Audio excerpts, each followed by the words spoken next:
Okay. Traveling. I was on a very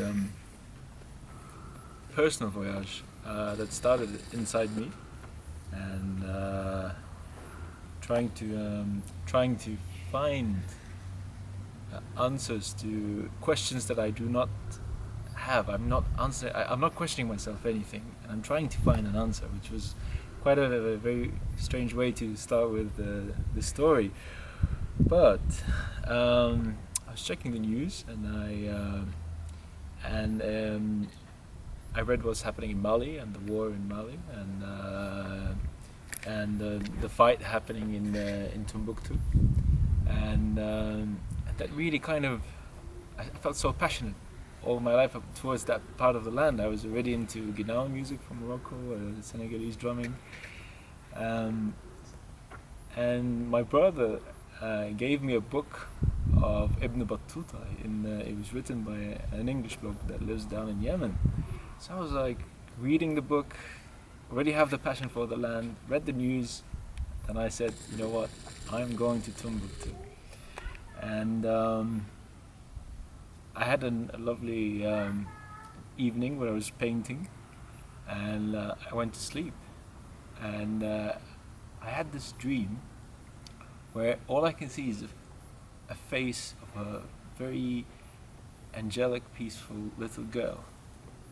And she didn't tell me anything in the dream, but I felt she's telling me, help me. I'm on my voyage, and it started all the way from London, crossing Spain, Gran Canary Islands, made it through Mauritania, and I'm in Mali. And I just came down from the Dogon Valley, and I'm into the on the highway, wanting to go to Jenny, which is a little city very famous of its mosques and history. Failing to go to Timbuktu, that's another story, but I kind of said, okay, I'm going to go to Jenny. I couldn't make it to Timbuktu because of the war, and the French army refused me to cross the highway or the way. And I normally walk my way between villages. So I go into that. I'm on the road, walking. Then I said, okay, I'm very tired. I'm going to take. A thought came to my mind. I'm going to share a bush taxi. So I stopped. Then by me just stopping, all the bush taxis, they came around me, and they stepped out of their cars, and they pulling me or literally dragging me to their cars. The time was hard, there was no economy, and they wanted to make some money. And this guy, he comes and he takes my backpack and very roughly just puts it on the ceiling of his car, and he's starting to tie the rope, and he's trying to push me inside the car. So I started to be defensive, and I'm pushing him back, and violence was kicking off. And that's when we started from a very peaceful trip to a very violent kind of moment that I didn't want to get dragged into, but I had to kind of get my bag. So you had a fight?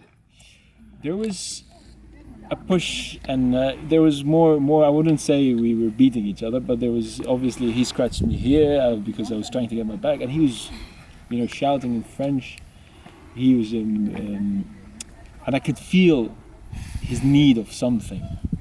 So, but I couldn't pay him what he was asking for, which he was asking almost like $50 for a trip that cost. And what were you feeling?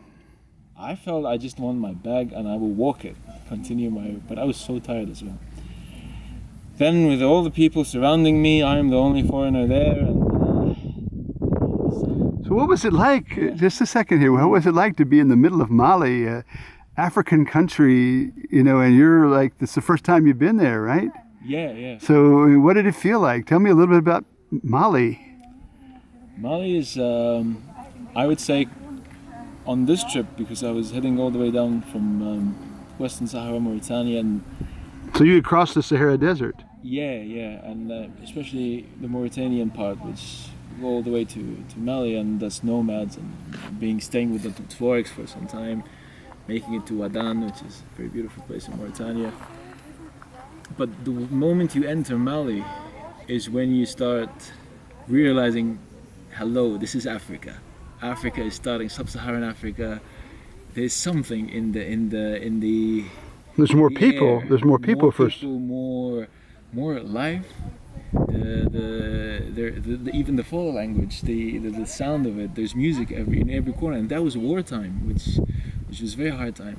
But still, people, there was something going on. The markets, the animal markets. So Mali is for me, is the land of Ali Fakratore, Salif Keita. Me growing up listening. Great musicians. Great musicians. Great people, I have to say. Everyone is sharing, dragging you, come on, eat. So that moment where it was a violent moment, it just came out of the blue, because I was like, I was living my tranquila, and all of a sudden this guy's... Okay, so let's come back to here. So these guys are really pushing you to get in the taxi. He was kind of, I almost thought he's going to kidnap me, that's what. I'm I'm an average, bloke, so I'm like, no one's going to put me into the taxi, so I was kind of, pushing my way out.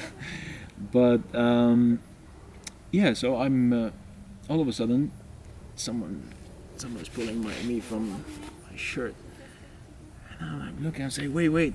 Then again I'm back to the argument. Then again I'm being pulled. I look and I see that face that I saw in the dream. This girl's face. The girl's face. That little girl, and all she can say in English, "Help me." I was like, whoa, as if that's just where time stopped. And I said, well, what's wrong with you? In very, very broken French. Little girl. And she pointed to her leg, and this big wound, and it was done by probably they were cooking in their house, oil spilled on her leg, and the poor girl burned her leg. There was loads of flies on it, and the nearest hospital there's no hospital, so the nearest clinic will be quite far. And all I can think of, okay, I need to get my bag. I have a first aid kit, which normally I have on me, but luckily I was very skeptic on buying a burning gel, a first degree burning gel, and from London, and I took it with me that time, and I was like, but I need it. I didn't know. I put it in the bag, and I snatched my bag, and I'm walking behind her, and she led me to it's not like huts even, it's like built tents. I think they were refugees from. And what were the taxi drivers doing during this time? This is where I totally disconnected from the surrounding, as if everything went to peace, everything fell to still, and as if everyone was watching me and the girl now, and as if the man just stood, hands down, and I just take my bag, and I'm following her, and I'm even forgetting about everything. I was so sweating, it was very hot, it was in the middle of the day. And I traveled in Africa during early springtime. It was really, really humid, and went there, opened the kit, I learned first aid. So cleaned the wound and done what I can do, and gave her some medicine which I had on me, and she was smiling back, relieving the pain. But that's not the story. The story is she's holding my hand. We were playing in their little house, and they, after she was, properly treated, hopefully she fully recovered now. And I see this man coming in, the taxi driver that I was fighting with, Mm-hmm. and he turns out to be her father. Wow. And he went in tears. I went in tears. The girl is smiling and laughing. And we just hugged, embraced. He offered me food. I ate what they're offering. And the funny thing, he offered me a ride, a free ride. Which, I thought of as a very beautiful gesture for him, but I offered him to pay something, but it ended up to be friendship. That's very nice. So that you, in all of your travels, a quick question.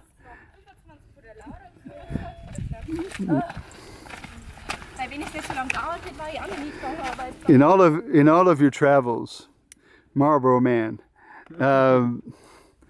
what continent did you feel the safest in? To be honest with you, that question is not valid to me. Okay. Because you read in the news, you fear. There's a lot of fear. All the news, they're all sad, and this is happening here, this is happening there.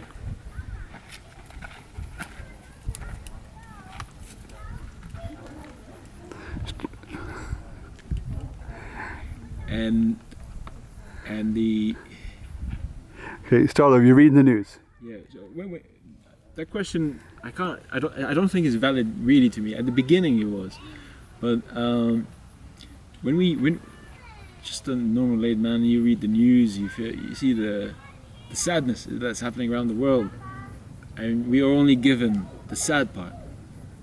War here, floods here, bloodshed here.